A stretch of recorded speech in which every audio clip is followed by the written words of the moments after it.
अमित कुमार, गुजरात से। गाजर। राधे राधे महाराज जी। महाराज जी, जब रसिक संतों के बारे में पढ़ा और सुना तो पता चला कि उन्हें कैसे कैसे भयानक दुख का सामना करना पड़ा। महाराज जी, ये सब जानने के बाद ऐसा लगता है कि अगर इनकी तरह भगवान हमारी भी परीक्षा लेंगे तो हम तो फेल ही हो जाएंगे, हमें कभी श्यामा शाम की प्राप्ति नहीं हो पाएगी। ऐसा नहीं, क्योंकि उनके चरणों की धूल के बराबर भी नहीं। बालक को एक कुंतल वजन उठाने के लिए नहीं कहा जाता है।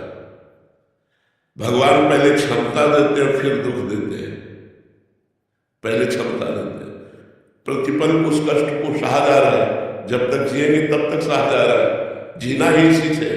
नहीं, मुझे कोई परेशानी नहीं, मैं एक आनंद में आनंदित हूँ, मैं अपने विचारों में खूब तृप्त हूँ, खूब संतुष्ट हूँ, खूब प्रसन्न हूँ। शरीर की कोई परवाह नहीं है।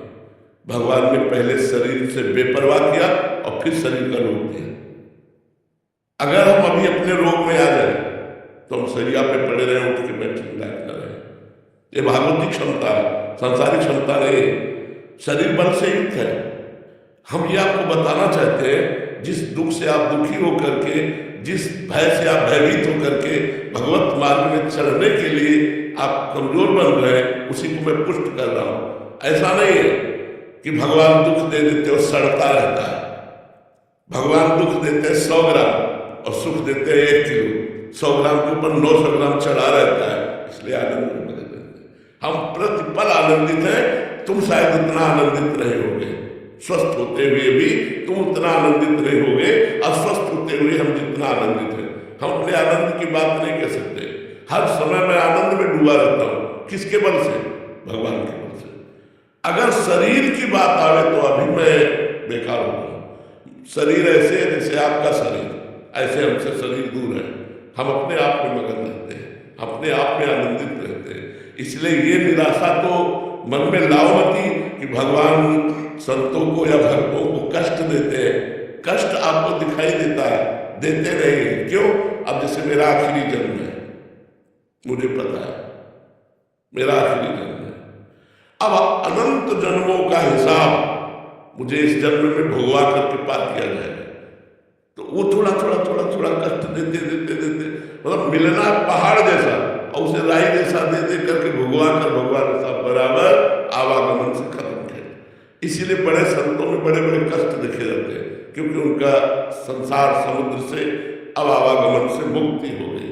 अब उनका जन्म नहीं होगा। तो जो हिसाब, किसी को कैंसर, किसी को ये बड़े बड़े रोग दे दिए जाते हैं और उस रोग से लड़ते हुए संसार का उद्धार करते हैं।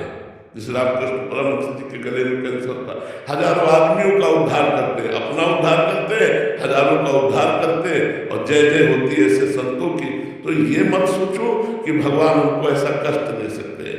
भगवान अगर कष्ट देंगे तो उसके साथ इतना बड़ा बल देंगे। यद्यपि कष्ट आपका प्रारब्ध होगा और कृपा भगवान के बल की होगी कि आप लौट करके उस कष्ट को निकल जाएंगे, आप आनंदित रहेंगे। आप चिंता न करें। ऐसा कष्ट नहीं देते कि भक्त उसमें व्यतीत होकर वो भगवान से दूर हो जाए, वो संसार में फंस जाए, वो दुख में फंस जाए। ऐसा करना नहीं होता। पक्का समझो, हर आनंद हर आनंद हर आनंद, आपसे बात कर रहा हूं, भगवान की शरण में हर आनंद है।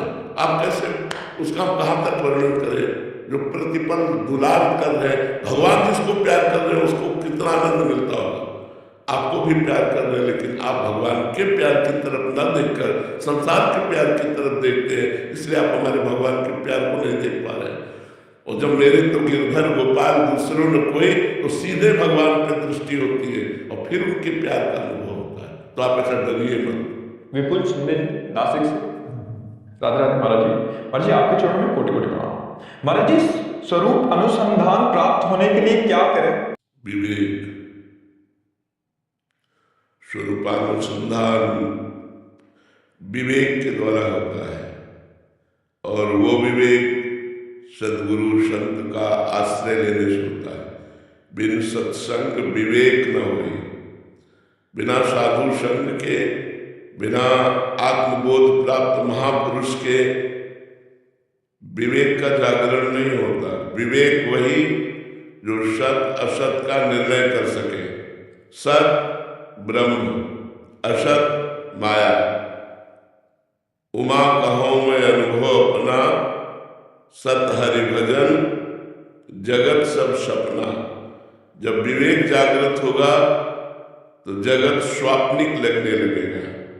जैसे स्वप्न के पदार्थ जगने पर झूठे नजर आते हैं, स्वप्न में नहीं, ऐसे विवेक हो जाने पर जगत की जितनी मान प्रतिष्ठा वाहवाही सुख सामग्री भोग सामग्री ये सब मिथ्या नजर आने लगती है। स्वरूपानुसंधान के लिए सबसे पहली आवश्यकता है सत असत का ज्ञान विवेक, वो साधु संग से प्राप्त होता है। दूसरा, समस्त भोगों से वैराग्य, लोक परलोक के समस्त भोगों से वैराग्य, क्योंकि जब तक हम शरीर भाव में रहेंगे तब तक मन और इंद्रियों की गुलामी के कारण जो मन इंद्रियां कहेंगी उन भोगों को हम भोगते रहेंगे, और जब तक हम भोग भोगते रहेंगे तब तक कर्ता और भोगता रहेंगे, स्वरूपानुसंधान नहीं हो सकता।